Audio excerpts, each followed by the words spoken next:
Hello and welcome to The Game, football podcast from The Times and Sunday Times. Real Madrid and Vinicius triumph over Benfica.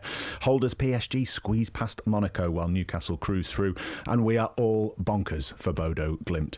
It was a thrilling conclusion to the Champions League playoffs, but who are the best teams that we've seen so far? On today's show, we'll also discuss Manchester United's success on the pitch and their financial results off it, ask are goalmouth scrambles spoiling the spectacle, and we'll quiz our two favourite former footballers on how they think they would cope in the modern game.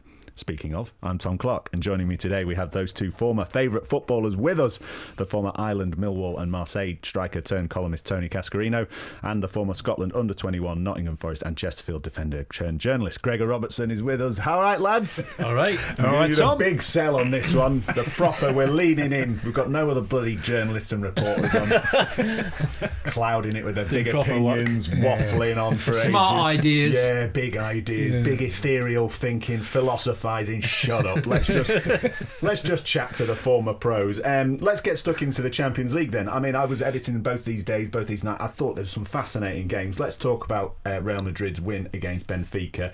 Vinicius, of course, making headlines this time for all the right reasons with a wonderful goal. Real Madrid just about deserving to win this game, I think, Gregor, but this is not the Real Madrid that I think neutrals and maybe English fans are used to watching, as I'm sure probably plenty of people tuned in on this one. No, it was really, really odd game to watch. I mean, first of all, how poorly Real Madrid started the game, and then just the kind of how many errors there were throughout it. It was really odd. I mean, unless Vinicius got on the ball and found himself in a little pocket of space or drifted in centrally and like they found them, they had very, very little threat at all. And there was also some like players popping up all over the place. It doesn't seem to be much direction, or if there is, it's not that clear in Real Madrid team at the moment. They were so open. Yeah. Oh, look, you got to obviously say they're missing Mbappe, Bellingham, Huijsen at the back, Rodrigo suspended.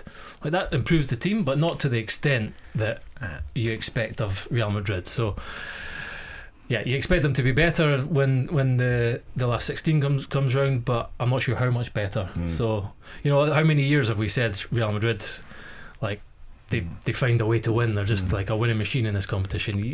It would be a minor miracle if they won it this year. Yeah. So really, because I actually found myself watching that game and initially was thinking, gosh, Benfica have got so much space. They scored that early goal. They immediately hit back, and I still have that feeling watching Real Madrid, even with the injuries, even with the slightly chaotic tactics. I'm still looking at them thinking, even if like Arsenal went there, they'd still give them a game. Absolutely. They'd give them a game, but I don't think they'd come out as winners over two legs. I mean, even just looking at the back, Rudiger's not what he was. Yeah. The two full-backs are really good footballers, and Trent and Carreras, but defensively a little bit quite suspect and, you know, prone to going wandering. Like for the Benfica goal, it was bizarre. Carreras was right up the pitch. They found so much space, and then when the cross came in, Trent sort of like looked like he was trying to step out to cut out a cutback that was never coming. There was no one there. So and yeah, you could say Asensio would come out for Huijsen probably, but I think defensively looks suspect. Clearly, if Mbappe's in the team and Vinicius in the team, they've always got a chance. But and Bellingham behind them. But he's not back. He might be a bit later. I think he could be towards April. So I don't think Real Madrid will win it this year.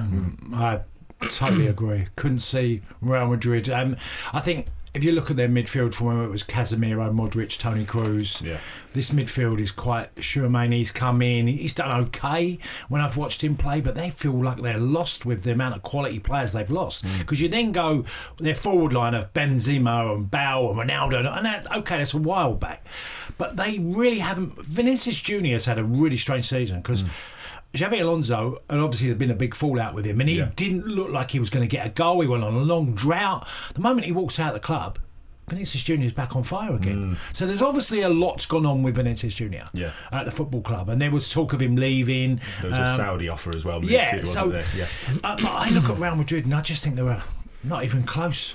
They're a shadow of the team that used to be Real Madrid. I just don't, and there are good players, and there are players that can come back into this team, but I still don't see a team I was going to say, it sounds like we're stumbling on a individuals theme about, way individuals, amazing individuals, and that whole kind of Galactico trope that was obviously back in 20 years ago or so. These days, what you're saying with modern football, maybe teams these days, and you talk about Arsenal and things, they don't have the individuals that Real Madrid have, but it's more effective. And that these days you can't get away with just lobbing a load of superstars. Can't carry on the no pitch. one. Can't just lob a load of superstars on the pitch. No. I'm not really sure Real Madrid have the superstars that they've had in days gone by. Mbappe's certainly of course one. They do. Mbappe and Vinicius, and Bellingham sort of elevated himself to that level, but they're not. I still not like Courtois. Courtois is probably one of the best keepers in the world, but maybe fading slightly. Yeah, it's not the Galacticos era. Look, the game ultimately it was an odd game, very odd game. As I say, it felt like really poor standard for the stature of the two teams.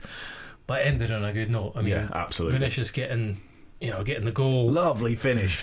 Lovely finish. Just that side foot pass into the bottom corner. He's got some great goals lately. Very Thierry Henry-esque. Weeks, he's got some really good goals. The dance goes on. He messaged on Instagram afterwards, so that was good to see. After all the kind of how toxic that this tie has been, and Jose Mourinho was completely absent, missing, and he was clearly obviously suspended, but there was no sight of him whatsoever throughout. So very odd tie altogether, but a good ending. Yeah, it was delightful to put Vinicius on the back page of the Times this morning as well, with just a nice big celebration all about the football. Wonderful to see. There's another game. Gregor's going to get upset with you now, Tony, because I'm going to claim that I was able to watch two games at the same time, which he and Alison claim is impossible. But I did have an eye on PSG Monaco, which I think you were watching last night, talking about these strong teams, these big behemoths and these superstars.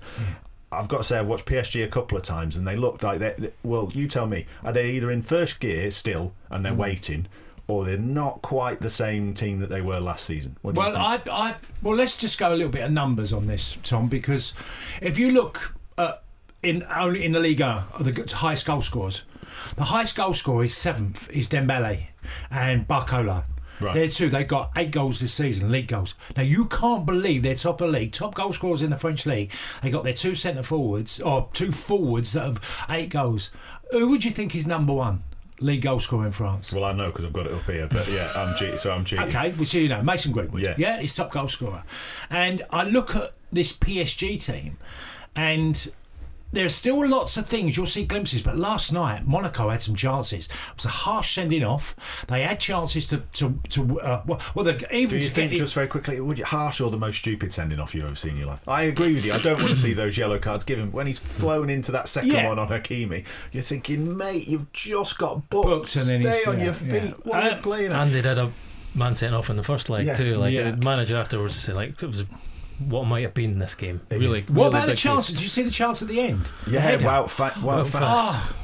Doesn't head it. He doesn't head it. Well, the header. It's one of them. He's literally in front of goal, and he's got his goal at the mercy. And you're thinking, if you just make a connection, it's going in. And he just gets the slightest flick, and it's literally on the last minute of the game, isn't it? Yeah. It was also mad, that finish to the game as well. You had Sebastian Pogognoli, who's the manager, who's going mental the whole time. And I think he was trying to get a substitute on, and the referee ends up booking the sub before he comes on the pitch, then books the manager. Then they throw him on for this, and they nearly score. Yeah. But I mean, coming back to PSG, then, do you think then they're a little bit off it? They've dropped their levels a little bit because they've still got superstars. It's like the Real Madrid thing. They've still got absolute superstars. Well, I would make the different argument to one of Real Madrid. I think this team has got gears in them to lift it.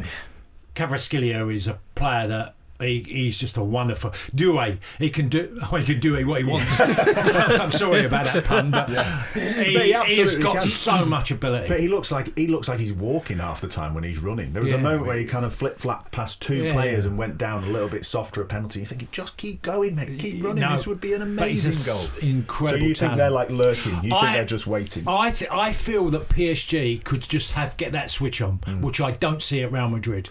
And this is the PSG that once Real Madrid used to have that switch.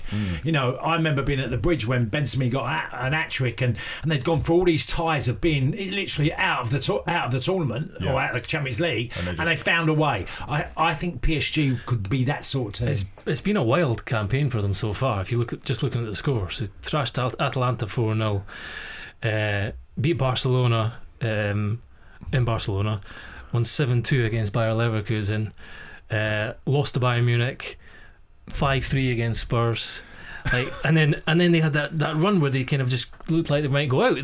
They drew against Athletic, lost to Sporting, drew with Newcastle, and then they've limped over against another Ligue 1 team who have had a man sent off in both and in that both Newcastle legs. game as well, though, that night was that one where they were going through, and then all of a sudden they were dropped down, and it was like, oh Christ, right, fine. And it's that thing about gears, isn't it? That's what I think. Maybe they're just they definitely have the gears. It's whether they can find them. They're or not, just playing there. But does all right then? As a team and as players, is it hard? Can you get stuck sometimes if you're kind of like, no, don't worry, and well, you've missed your chance to up the gears, or you don't think that's a concern? Well, these are a high calibre player, Tom, and I mean, if you take Moussa Dembele, who last season at one time got in 10 games got 18 goals. In 10 games, and he was on fire, and he was chasing everything. It was like that runner. He was missing last night as well. He's had a bit of an in and out season. He's been sub a few times because of injuries. But if he comes alive, because I always look at Ousmane Dembele as a streaky player.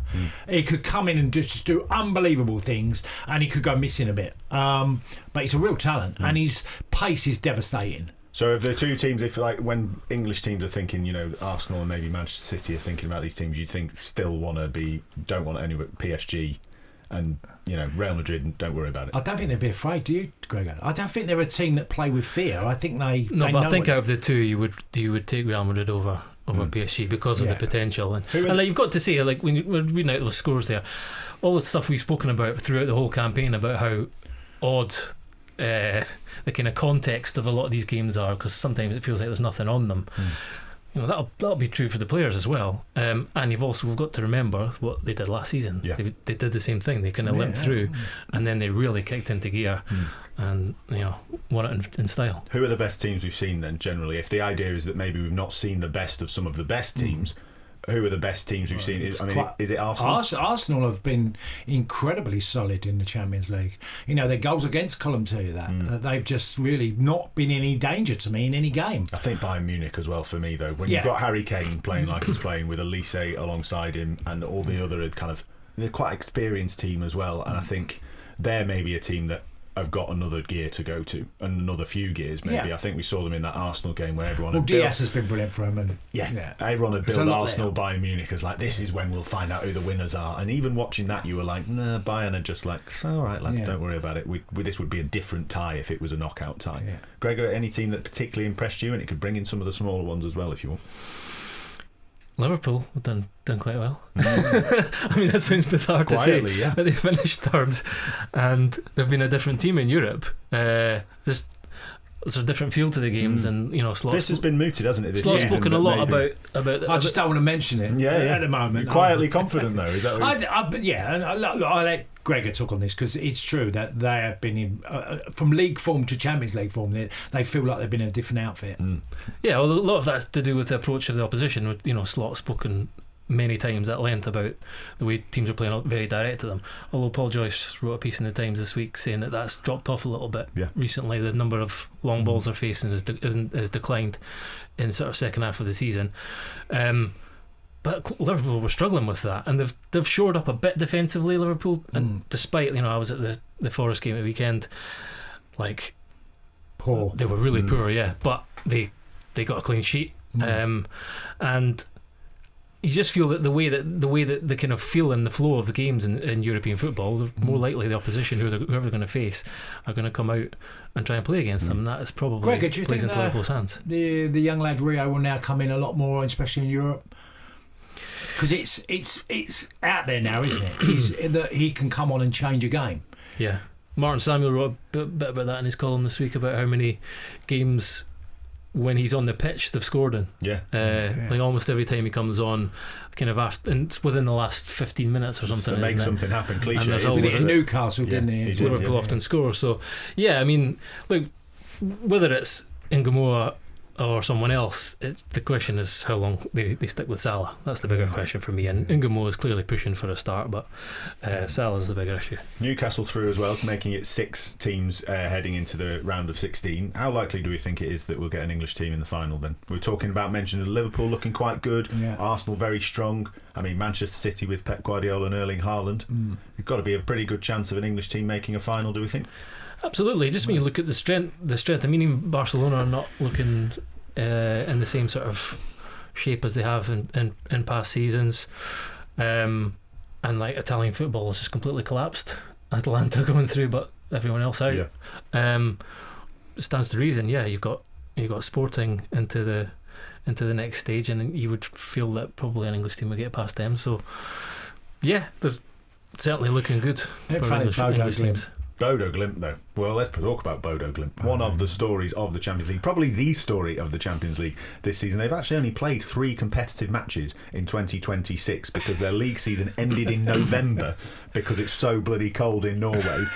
The 3 teams they played... That is a winter break. Man City, Atletico Madrid and Inter Milan. I'd like that winter break. A town of just 54,000 people. It's absolutely unbelievable, isn't it? I mean, and the thing is, as well, you watch the games, you watch some of the extended highlights, they're passing Inter Milan off the pitch in the San Siro.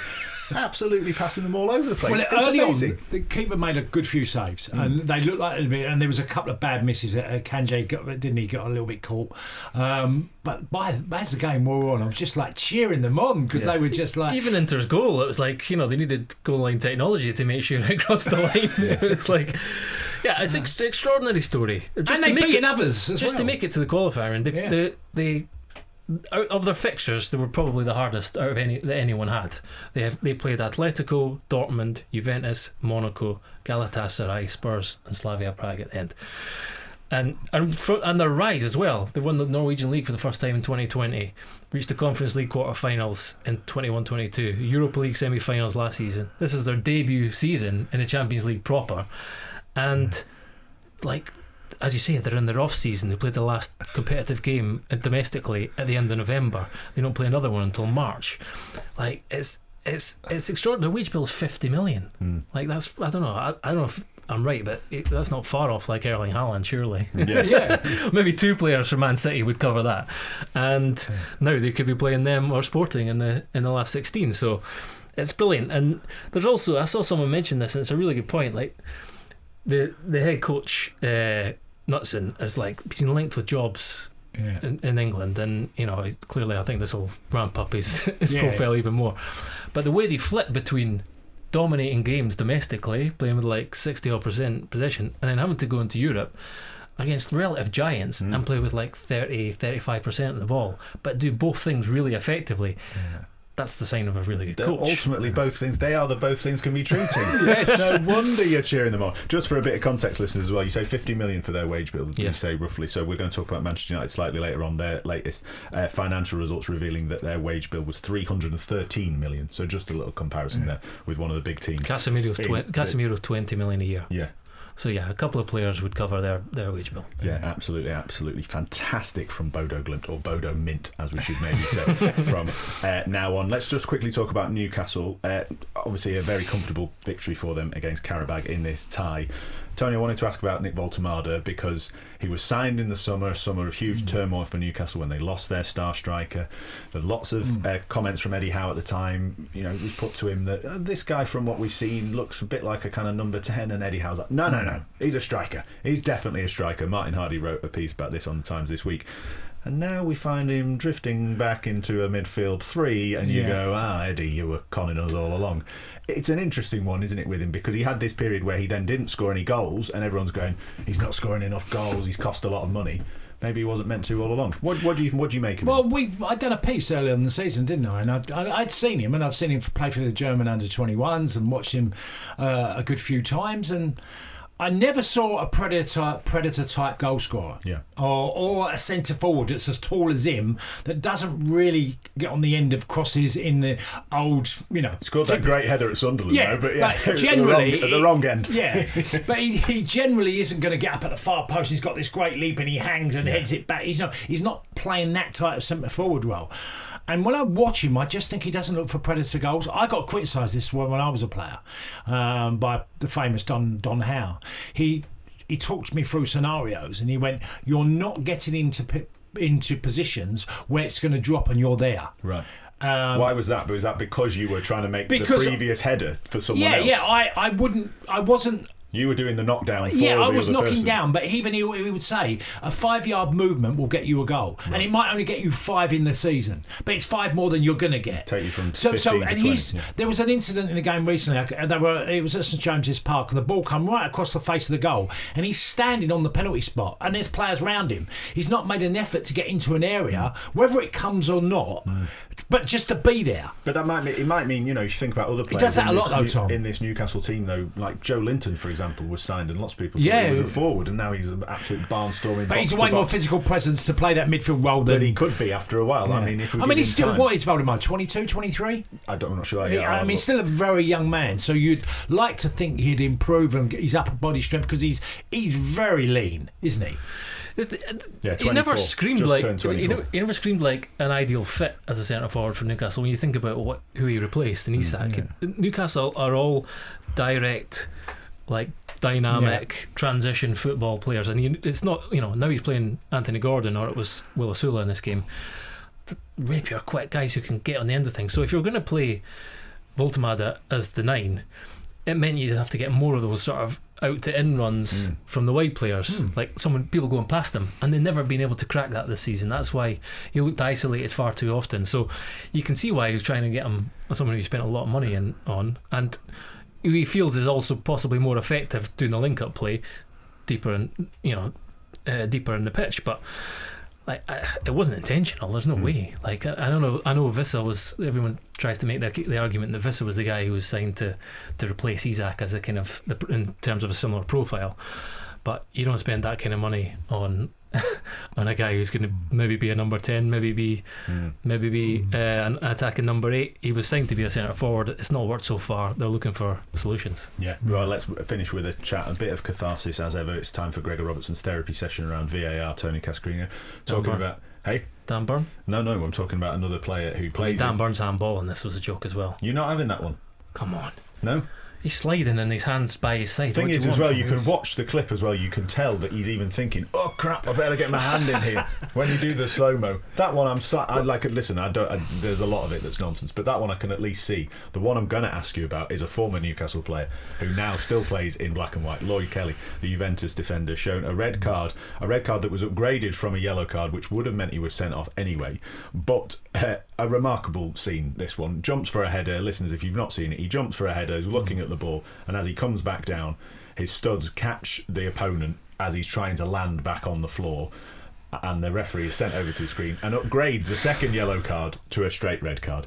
Cue bedlam and pandemonium on the side of the pitch. Gregor Robertson. And let's just make the point that the only reason he was being sent over to the screen could possibly have been to upgrade it to a red card when he'd already been sent off. So someone in the VAR booth has deemed it worthwhile to try and upgrade a yellow card to a red card for a player who'd already been sent off, because as it stands, looks like it's about to change.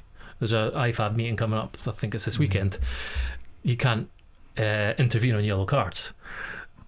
So there was no point at which the referee was sent to the monitor to see whether he got it wrong. It was to see whether he'd been too lenient for someone who'd already been sent off. Yeah. What world are we living in? No, it's what world are we living in? Well, Gregor, apart from that, I mean, if you leap in the air, well, yeah, but then you spoke about this, and you're coming down, unless he's got his leg really wide and like going to catch the opponent, there's no way on earth that you can avoid the scrape of a calf on the way down. If they happen to be stood there, if the person's exactly. there. I just couldn't see the logic in it. And I've seen people make an argument in the aftermath of this that intent or recklessness or whatever doesn't have to be intentional, essentially. So like if you're making a tackle and you're going to win the ball and the force afterwards makes the contact or whatever, you can just about see why those decisions are often given. This is jumping up and then landing on the floor. You don't have an alternative but to land on the floor. You don't have an alternative but to land on your feet. unless you're being knocked off balance or whatever. So he's jumped up and he's trying to land on the floor, and his stud's caught the back of someone's Achilles. Well, I've got a great answer to stop all this of not getting cards. You put parachutes on the back of players, and as they're landing, you do the strings as you're going down. Is there not a weird, scary world in which players are going to start like waiting and like, if you're a defender, you jump for the ball, and I'm just going to stand it and then wait and get the catch on and the then way fall to down. ground. I mean, it'd be brave because that looked sore.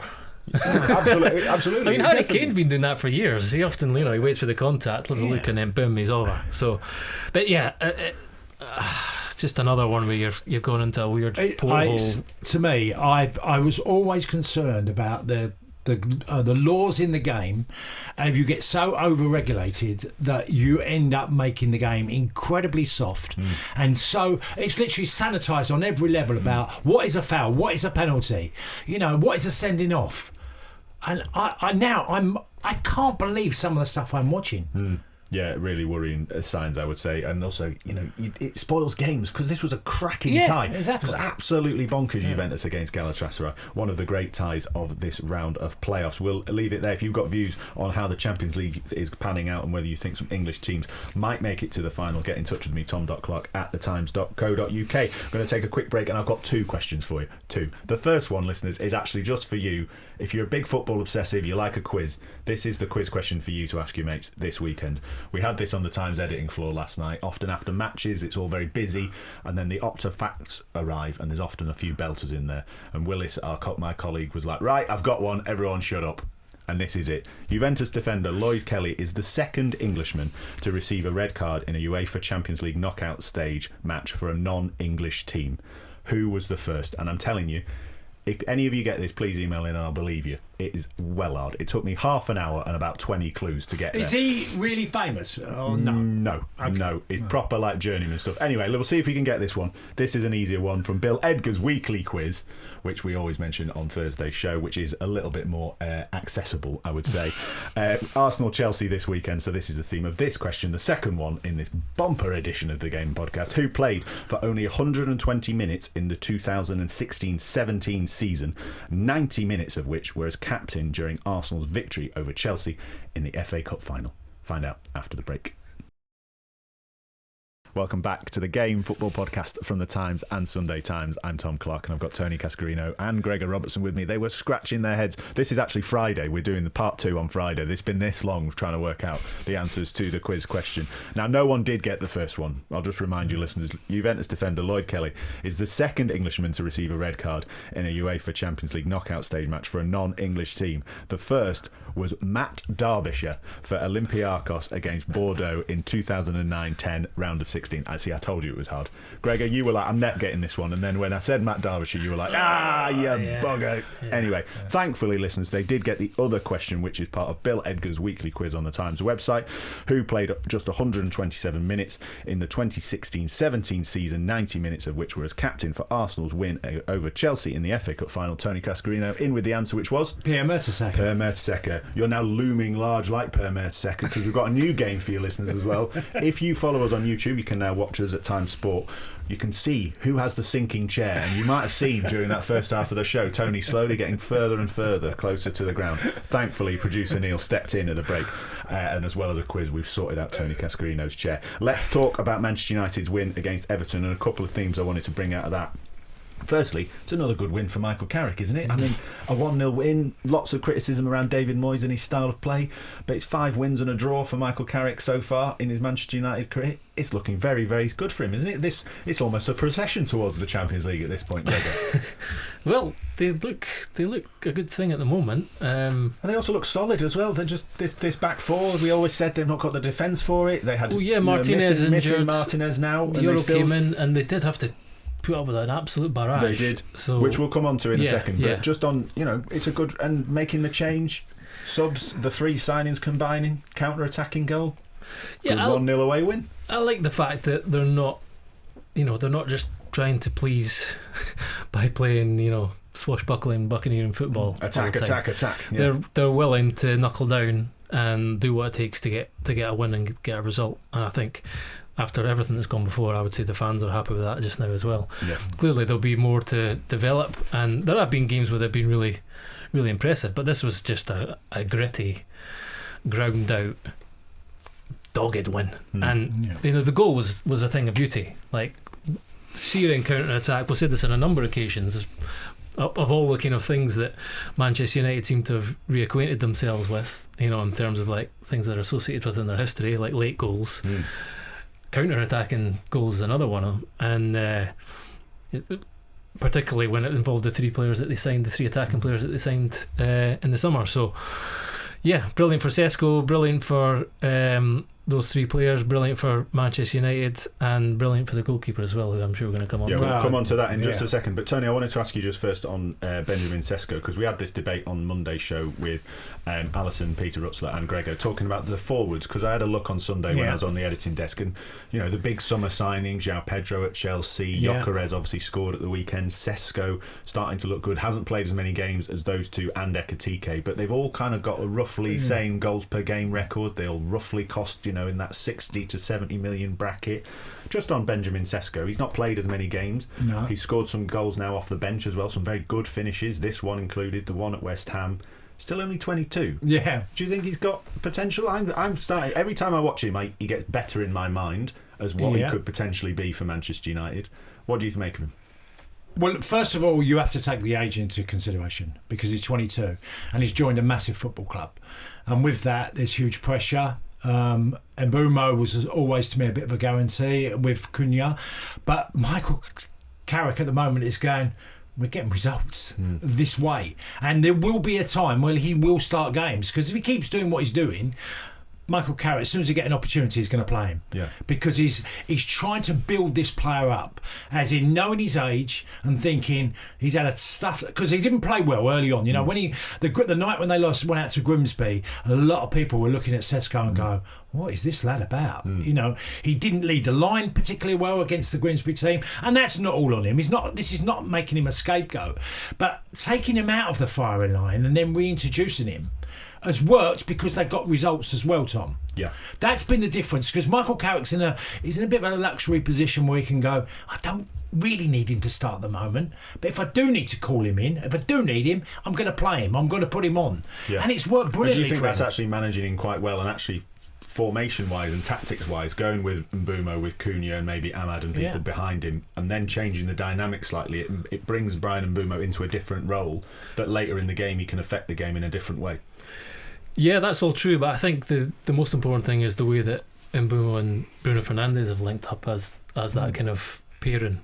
Mbeumo can still do the thing that Sesko does best, which is running behind. He's still got the pace to do it, and there was a stat close to, I think it was just after he started him up front, which was a surprise, you have to remember, to say that he's made more kind of runs in behind than any other player in the Premier League.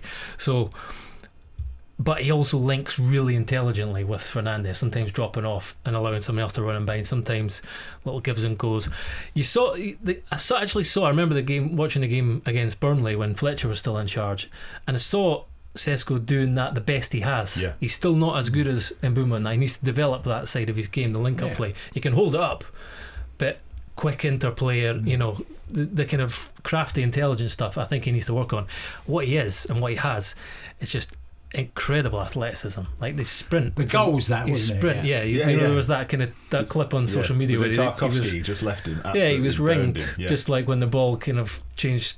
When Man United won possession back, ringed them in the edge of his own box, and then he was like 15 yards ahead of Tarkowski. Like roadrunner. Off he went. So that's just a huge weapon, and I'm sure he can develop everything else. But he's also shown that he's got an eye for goal. His goal against West Ham was an absolute beauty, and this was one where Pickford was coming out to close down the space, and he had to be emphatic with it. He had to know what he wanted to do and execute it, and it was another clinical finish. That goal is a perfect example of a training ground exercise where you're playing a forward in, and the forward 9 times out of 10 will just slip it past the keeper instantly.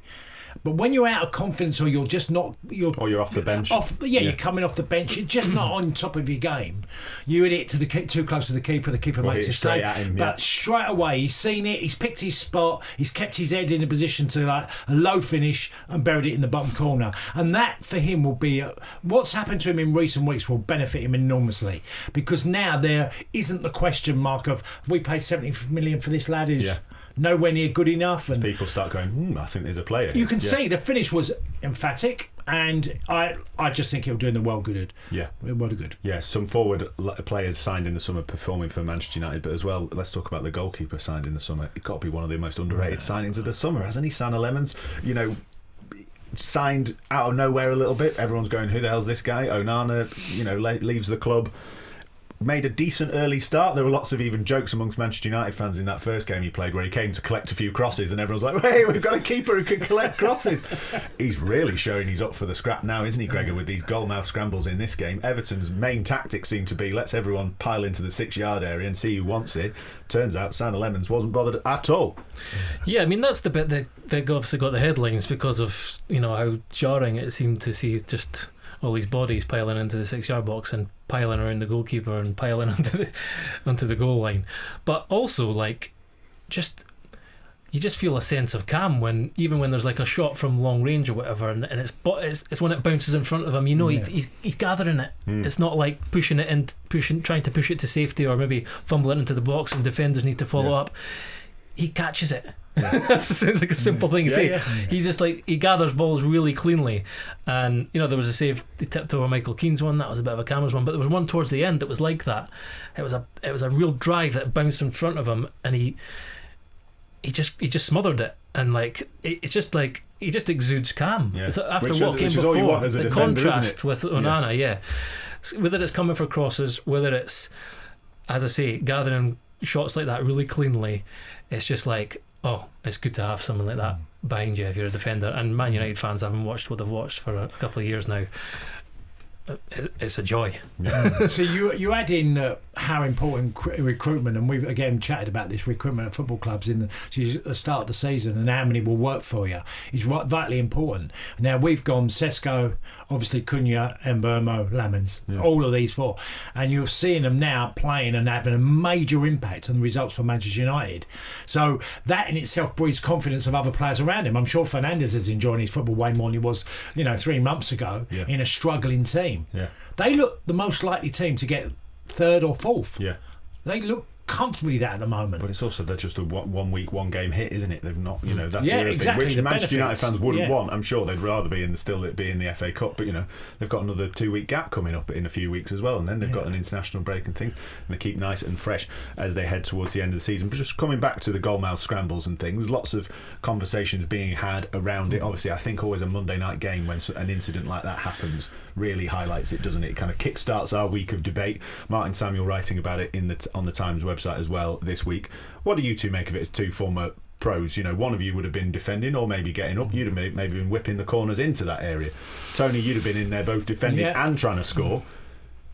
Quite like it, don't mind it, think it spoils the modern game with the technical brilliance that we've got. Where do you stand? It's gone too far, like all things. It ends up starting at one place, and then 6 months later, everybody's been copying it, and it ends up being a free for all. Gregor used the word pile on, which is absolutely spot on. But you think of it, it's just it's chaos. It's causing chaos in every way, and I just think it's gone too far. There has to be something done where we're literally seeing wrestling in the 18 or 6-yard box more, because it's all around the goalkeeper, isn't it? Yeah. Every goalkeeper has been smothered by bodies. Just before we come on to what could be done, then, Gregor, your thoughts then? Same question. Don't mind it. Obviously, there's a little bit of a culture war thing going on, isn't there, with football these days about whether you're for throw-ins and set pieces or against. This is kind of part of it as well. Do you have to, if you like throw-ins and set pieces, do you have to accept 22 players in a 6-yard box? Where do you stand? Yeah, I mean, it's a difficult one because this has to an extent gone on forever. There's always been people whose job was to stand on the goalkeeper or stop the goalkeeper, block somebody, block the goalkeeper. Then to counter that, you get a defender to try and get in between them. They're always trying to wrestle in the middle.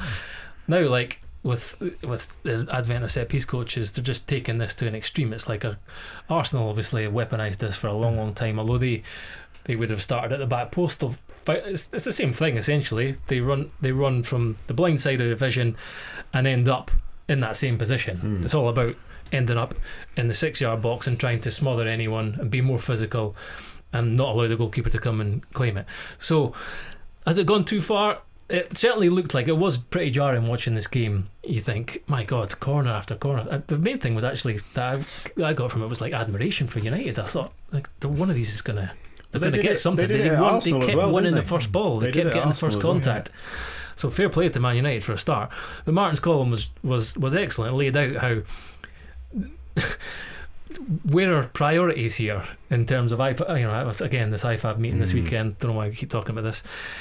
They're talking about yellow card decisions or court being able to intervene to decide whether corner's right or wrong, and with VAR, like all these little tiny little rule changes. Well, you end up everything is being challenged. Whereas this is something that was fundamentally changing the spectacle. Yeah. So, but I having said all that, I'm slightly hesitant to sort of to mandate something that would change. So there was a listener wrote an email to me, which just sounds like an eminently like good idea. A guy called Howard Sanders. So hello Howard. He suggested that both teams be only allowed 3 players inside the 6-yard box, so that prevent the kind of meat wall and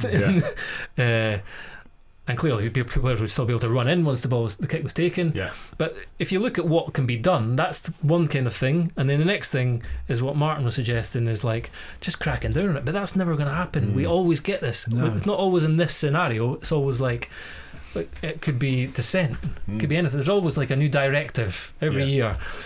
Clamp down. You're going to be booked. And they do it for a few weeks and then it stops.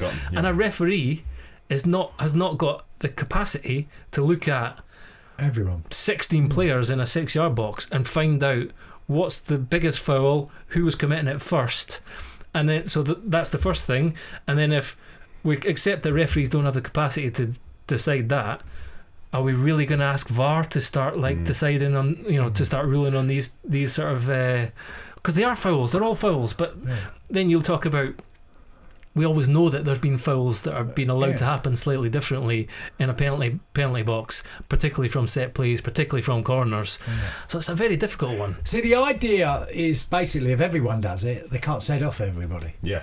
So the idea is everyone's done it, who are they going to pick out? Unless it's so obvious that one is literally holding on or grabbing or throwing a player to the ground. This might sound weird, but the thing that I have some issue with is the idea that you're not allowed to commit a foul until the ball's in play. Now I know that's a fundamental rule of football, but a lot of this stuff is happening before the ball's in play. Yeah. So that's the other difficulty for referees. You're looking at pulling and pushing. But referees are intervening, aren't they, before a corner's taken to say you stop doing this, what you're doing. Will be a foul. I remember when I was in the player to referee course, which I've referenced a few times in here, and I asked the question, why are they intervening? Why don't they just wait until the corner kick's taken and then award the foul? And like the guy leading the course, Dan Meeson's like, well, it would be chaos, it'd be carnage. It's already chaos. So part of me says, just let them do the Royal Rumble if they want, but as soon as the whistle goes and you see the foul continuing when the ball's in play, give the foul. Book them if you need to. The booking's actually secondary. A penalty is enough, or a foul. So this idea of intervening because you're allowed to intervene and say, look guys, cut this out because the ball's not in play, like that feels like it's not the right approach to me. I mean, kudos to Howard as well. He's managed to come up with a rule change that Gregor Robertson is for in the modern game. If you ever want to crack at my job as well, get in touch with me, tom.clarke@thetimes.co.uk, or if you've got other views like Howard on how we can maybe work out a happy solution between this goalmouth scramble or the Royal Rumble, as Gregor termed it just a minute ago. Anyway, do get in touch with me, tom.clarke@thetimes.co.uk. Let's finish with a bit of former footballer Q&A. I mentioned it at the start of the show. We've got no journalists, no columnists pontificating on this show. We've just got 2 former pros. And I thought it might be a bit of fun to have a think about your playing days, your playing style, what positions you played in, and relate it to the modern game, because I think there could be some interesting points made here. So I wanted to start by saying, which team, if we're picking, let's start with the Premier League. Which teams in the Premier League do you think you would have been best suited to? And Tony, I'm going to start with you, because speaking of goalmouth scrambles and Royal Rumbles, you'd have fit right in, wouldn't you? Are there any teams, though, that you look at the way they play and you think I think I'd have done quite well in that team. Well, I would have definitely gone for the Chris Wood role at Forest last season. Obviously, he hasn't played this year. Yeah.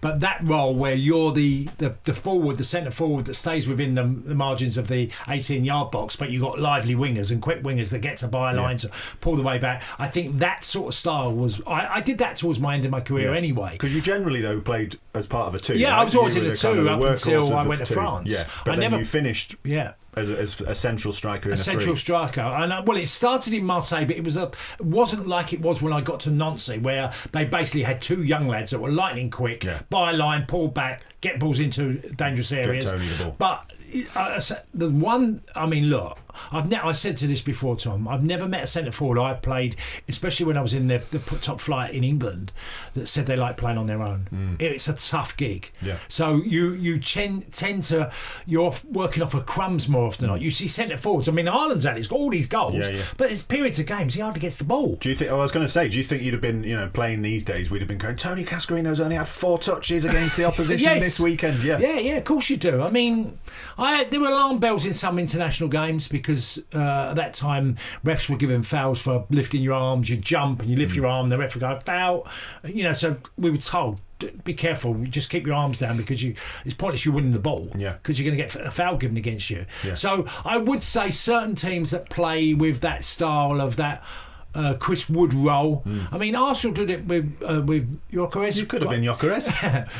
Look, the bottom line is... You could have been the trump card, 70 million quid, brought back from Marseille. Well, how many barging players... about? How many players can get a high goal ratio with having very few touches of the ball? Yeah. That's really tough going. It's Erling Haaland and basically no one else, isn't it? I don't know anybody else has done that. And even he's dropped off in recent Kane weeks. to a degree, but he had way more touches than even Erling Haaland. But he would often drop deep to get the ball, to get it. beat the man and bang it in the top corner. There's hardly anybody that... Yeah. Well, we're straying into the second part I wanted to ask. Well, let's bring in the cultured left back here. Where are you seeing yourself? On the bench. I take it, Tony. On the bench in a Premier League team. I'll take it. Sorry, Gregor. We were discussing beforehand. I think I would be best in a back three. So Crystal Left Palace. of a back three. I'll go Crystal Palace. Left of a back three. Yeah, because I played it in an era when fullback changed remarkably. He became a winger. Nowadays you have to be a midfielder. Let's be clear, I could not have been either of those things. So I could have been a left-sided defender in a back three because I was athletic enough to cover the channels, and tall enough to be. You also slightly finished playing left of a back two, didn't you, towards the end of your career sometimes? I did sometimes, yeah. I played a lot of my Scotland under 21 games in the left of back three as well. So. Tottenham last weekend, or they played in the Palace. back. I'll take Palace. You'd have been great alongside Dragusin last weekend. Absolutely. But then that leads me on to the next point. And you both slightly touched on it, how your positions have changed. So, I mean, coming back to your point about being athletic, actually, these days when a fullback is allowed to maraud into the centre of the pitch, maybe they're playing as a central midfielder or a defensive midfielder, fancied yourself in that kind of guys rather than going physically against wingers all the time? No, I mean... when I started out, I played a couple of games left midfield or left wing for Forest. I played a couple of games in midfield as well because I was athletic. But what is athletic now compared to what was athletic when I was starting out in the early 2000s is a big change. You think you're quick enough? Because obviously that's a huge thing in the game these that's days. the big thing for us, a fullback, particularly because the wingers you're playing against get quicker and quicker. And actually, the longer I went in my career, after a couple of injuries and stuff, that became an issue. So I was keen to move inside one.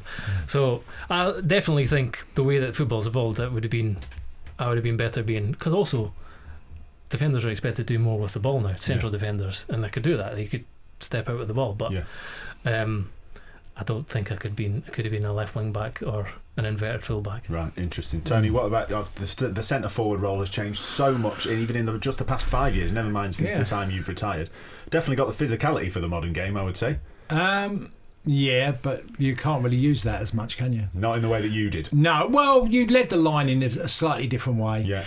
So much is asked of you as a centre forward. You've got to be able to get in the channels generally, like on Ollie Watkins. And talking about, sorry to interrupt, you're talking about, before we're talking about the touches and stuff, you did a lot of the selfless work. That was a big part of your game. So these days, you do not see yourself bringing in other players, and actually you'd fit quite well in the kind of where forwards have to work really hard off the ball and for the ball and for their teammates. You did that. That was a big part of your game. Yeah, a big part of my game. I was a good 400, 800 metre runner. Yeah. I ran for North West Kent as a runner, and just did that really well. My only issue was that my biggest problem for my game was I had real battles with my weight. Right.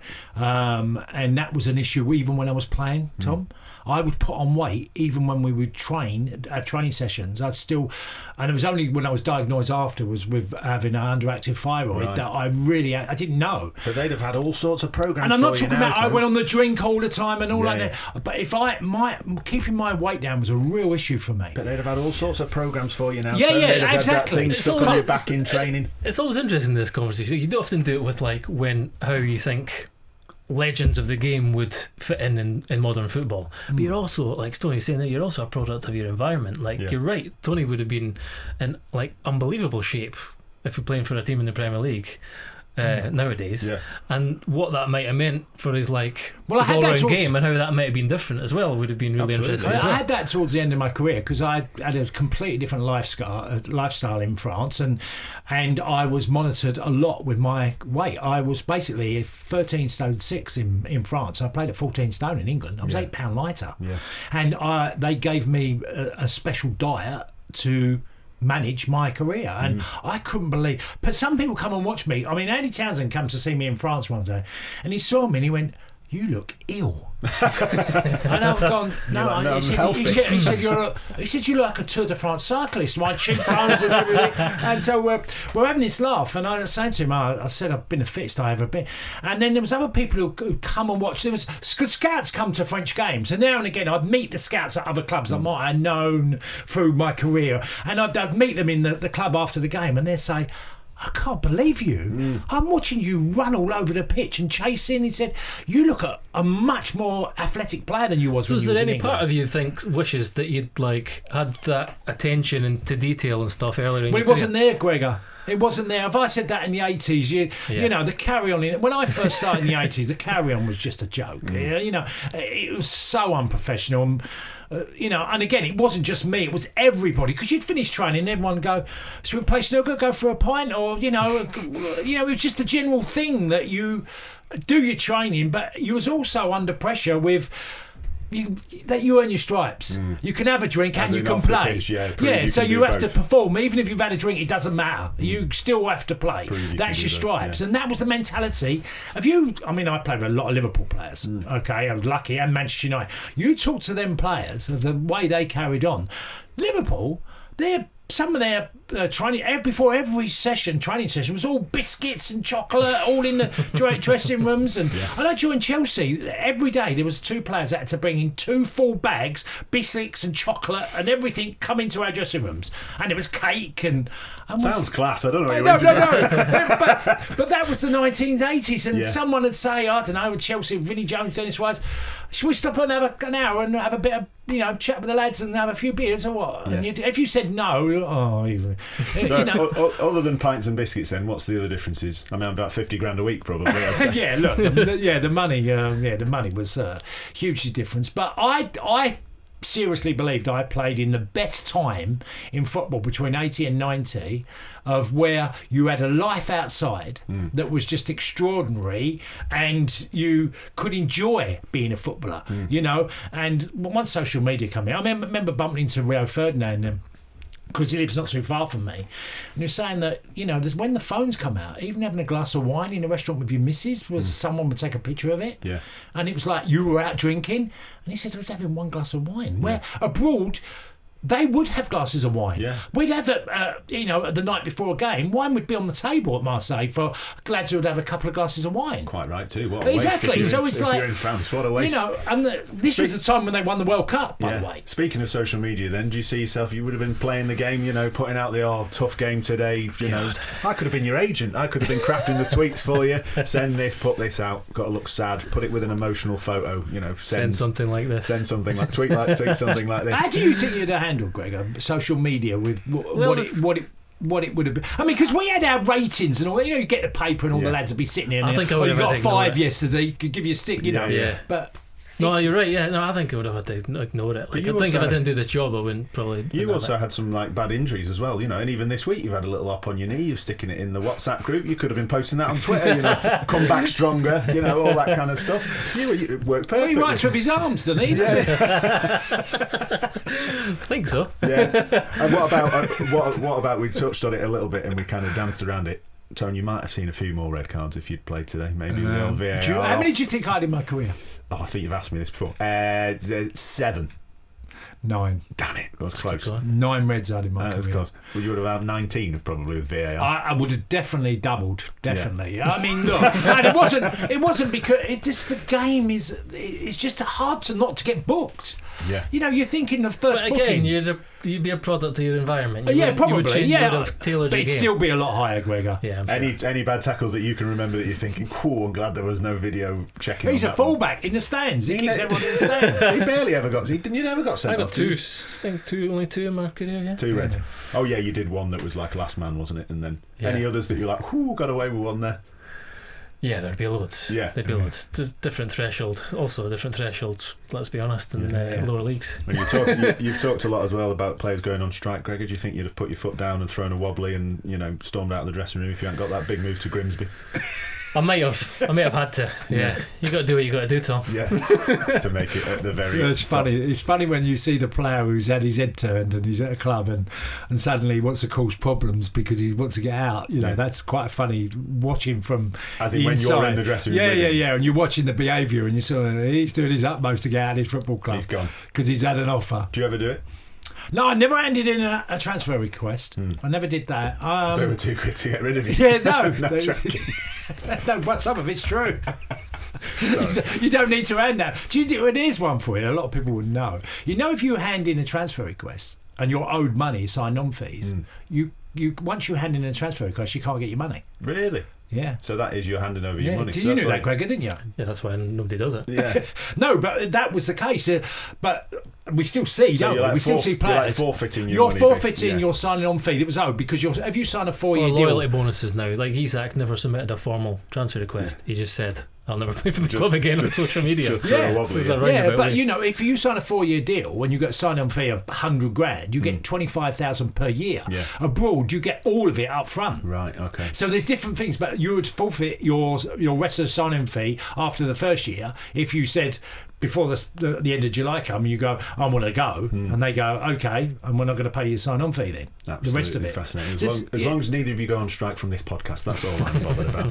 It's been absolutely fascinating. Do we get a bonus for today? So I might bring some biscuits, like in the old days at Chelsea. I'll bring you some bourbons, no problem. They're only about 80p. I can manage to stretch the podcast budget for that. We'll leave it there. Tony Cascarino and Gregor Robertson, thank you very much for joining me. Thank you too for listening. We'll be back with the regular show on Monday. We'll see you then.